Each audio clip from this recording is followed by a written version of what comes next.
এটা আব্দুল খালেক শরীয়তপুরী নিজে। আর সে এইটা তার প্রকাশ পাইছে ভিডিওর মাধ্যমে, ক্যামেরার মধ্যে ধরা পড়ছে, সে ব্রেপ খাইতেছে।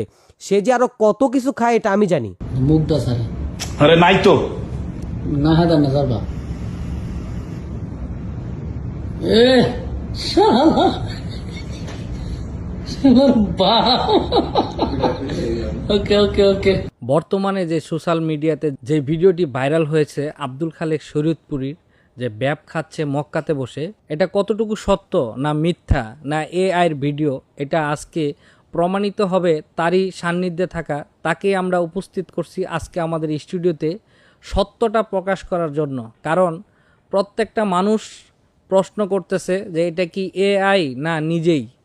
তো আমি মনে করি এটা আসলেই আমরা হয়তোবা অনেকেই প্রশ্ন করতে পারি বা প্রশ্নবিদ্ধ হতে পারি, যে জন্য আজকে আমাদের সামনে উপস্থিত করছি আমাদের প্রিয় ভাই মিনহাজুল ইসলাম রাজি।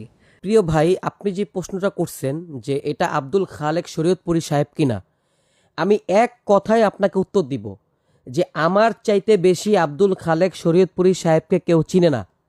আমি যখন ভিডিওটা দেখি আমি এক নজর দেখার সাথে সাথে বলে ফেলছি এটা আব্দুল খালেক শরীয়তপুরী। কারণ এআই দিয়ে যদি এটা করা হইতো, ভাই এআই দিয়ে মানুষের ফেস বডি চেঞ্জ করা যায়, কিন্তু তার নাকের এখানে একটা তিল আছে। যারা ওনাকে দেখছেন সবাই জানেন ওনার নাকের এই বরাবর একটা তিল আছে এবং ওনার গালের এখানে একটা তিল আছে। এই তিলগুলো তো ভাই আসার কথা না যদি এআই দিয়ে করা হইতো। আর এটা আব্দুল খালেক শরীয়তপুরী নিজেই। এআই দিয়ে যদি ফটোশ্যুট করা হইতো বা ফটো এডিট করা হইতো, তাহলে আমি ধরে নিলাম এটা আব্দুল খালেক শরীয়তপুরী না কিছুক্ষণের জন্য। কিন্তু কণ্ঠ ভাই, কণ্ঠ তো চেঞ্জ করা যায় না। এটা আব্দুল খালেক শরীয়তপুরী নিজে।